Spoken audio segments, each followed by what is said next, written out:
I'm Nobu. I'm Chris. We're trying to make it across the country on a bus powered by used cooking oil. We're seeking out backyard innovators who build earth-friendly inventions that work. It's a road trip experiment where anything can happen.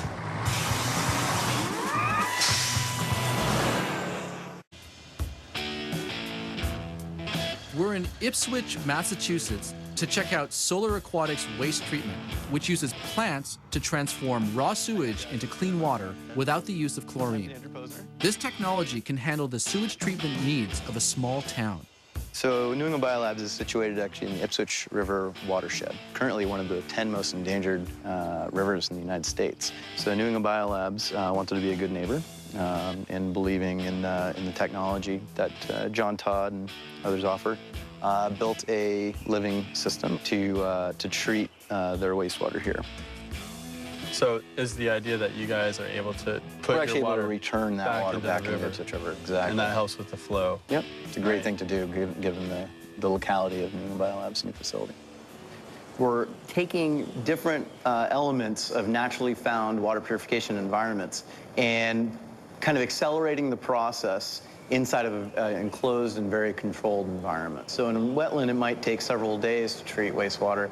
Here, we might be able to do it in a day and a half. And some of these plants, like the flowering ginger, just produce unbelievably beautiful smells. So when you walk in here, people are blown away by the fact that this is actually a wastewater treatment facility and not some beautiful horticultural garden. This greenhouse is 5,500 square feet, so it's quite large, but can treat up to 27,500 gallons of wastewater per day. So we are starting the process of removal of the contaminants right in this tank. All the wastewater from New England Biolabs comes here. A variety of organisms are introduced. They react and recombine, starting to break down the bacteria and toxins. So the water's being pumped overhead. The next stop it makes is over here in a solar aquatic tank. This wetland is a 5-foot deep wetland, which each one holds around 11,800 gallons of water. The plants are playing a very crucial role because the plants are actually doing a great job of removing some of the nitrates just by themselves. And by the root zones kind of meandering through, it's bringing bacteria with it deeper into the wetland and kind of opening up more interstitial spaces for water to flow. So it's creating channels. A variety of plants, snails, algae, and plankton further the process of breaking down and removing wastes. All right, so this is the water coming out of the solar aquatic tanks. So what you're gonna see is that it's very mixed. All the particles are kept in suspension at this point. And if we let this sit, it will start to settle out. And we can come back to it. Water gets retained in here anywhere from 3 to 5 hours. And the bacteria will basically flock together. They'll become more dense, they'll settle out. Fats, oils, and greases will rise up, float to the top, and those get skimmed off and returned back to the blending tank for further processing. And that biologically rich sediment layer now gets airlifted through this pipe and returned back to the blending tank to kind of reseed that new water coming in. So What I like about this is instead of actively filtering something, you're just letting something sit. exactly. And just let time do this. Yep. What it needs to So we do. should see kind of a nice water layer starting to form already on this. Oh, yeah, totally. Oh, yeah.